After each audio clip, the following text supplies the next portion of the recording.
Hello students, हम आपको BSc first year में अभी हमारा मार्सिलिया टॉपिक चल रहा है। मार्सिलिया में हम आपको मार्सिलिया का अभी हमने आपको HLS बताया था, जिसमें क्षैतिज लंबवत काट हमने बताई थी, सेक्शन कटिंग। अब हम आपको VLS ऑफ स्पोरोकार्प, जो मार्सिलिया का जो स्पोरोकार्प था उसका V मतलब उदग्र लंबवत वर्टिकल लॉन्गिट्यूडनल सेक्शन, उदग्र लंबवत काट का हम सेक्शन कट करके बताएंगे।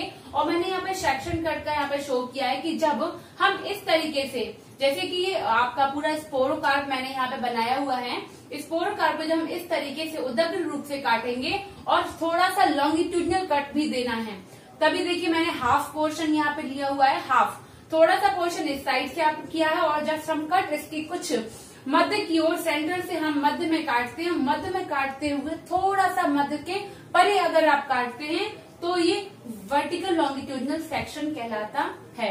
तो इस तरीके से सेक्शन को कट करके दोनों, क्योंकि स्पोरोकार्प की जो स्ट्रक्चर होती है ये एक प्रकार से अगर आप देखेंगे तो इसमें आप माइक्रोस्पोरेंजियम और मेगा स्पोरेंजियम दोनों को एक प्रकार से स्पष्ट रूप से नहीं देख सकते हैं अगर आप सेक्शन कट करते हैं तो। इसीलिए हमें VHLS, अभी तक आपने अपने सिलेबस में HLS VLS सेक्शन कटिंग नहीं देखा है, क्योंकि इस प्रकार का कट अभी किया नहीं गया।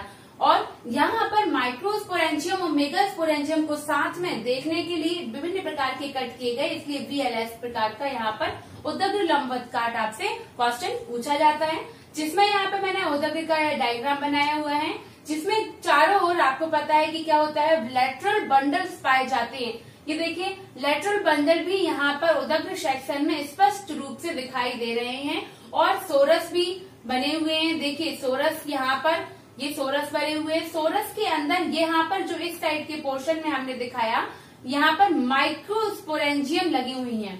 माइक्रोस्पोरेंजियम संख्या में अधिक होती है। माइक्रोस्पोरेंजियम आप जानते हैं जिसमें माइक्रोस्पोर्स का निर्माण होता है, ठीक। तो आप सभी जानते हैं ये इस अवस्था में, यहाँ पर किस अवस्था में होती है, 2n नंबर की स्पोरोफाइटिक अवस्था में स्पोरोकार्प है जो कैसा है, स्पोरोफाइटिक अवस्था में पाया जाता है। और जो मेगा स्पोरेंजियम में, ये संख्या में, मेगा स्पोरेंजियम में जो मेगा स्पोर्स होते हैं कैसे होते हैं, संख्या में कम होते हैं और आकार में बड़े होते हैं। और जो माइक्रोस्पोरेंजियम है ये कैसे होते हैं, ये संख्या में अधिक तथा आकार में छोटे होते हैं, ठीक। तो माइक्रोस्पोरेंजियम में माइक्रोस्पोर्स लगे हुए हैं और मेगा स्पोरेंजियम में मेगा स्पोर्स भरे रहते हैं। जो चारों ओर से एक जिलेटिनस आवरण, पहले तो ये क्या है, इंडूशियम, जो ये दिख रहा है आपको डॉट डॉट वाला पोर्शन, ये इंडूशियम है। इंडूशियम में चारों ओर से कवर रहते हैं, सुरक्षित रहते हैं। और ये जो आपको बाहरी आवरण ये दिख रहा है, ये जिलेटिनस आवरण होता है। और जो माइक्रोस्पोरेंजियम मेगा स्पोरेंजियम ये सोरस के अंदर भरे रहते हैं। सोरस एक कतार के रूप में यहाँ पर एक अरेंज रहते हैं, ठीक। तो इस प्रकार से ये अरेंजमेंट होती है और दोनों अरेंजमेंट को देखने के लिए हमें इस प्रकार का सेक्शन कट करना हुआ।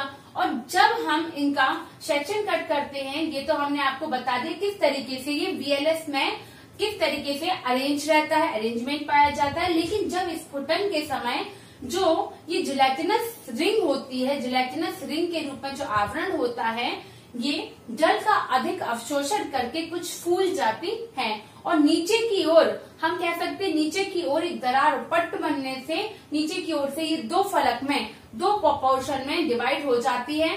किसके कारण, जिलेटिनस रिंग के जल अवशोषण के कारण ये फलक के रूप में फटकर अलग हो जाती है। और जो सोराई होते हैं, जो सोरस होते हैं, ये बाहर निकल आते हैं, जिसमें क्या लगे रहते हैं, स्पोरोफिल्स में जो हमारी संरचना है माइक्रोस्पोरेंजियम मेगा स्पोरेंजियम होते हैं, उसी समय इनमें क्या होता है, फटकर, झटके से फटकर ये बाहर निकल आते हैं और मेगा स्पोर और माइक्रोस्पोर्स बाहर आ जाते हैं, ठीक।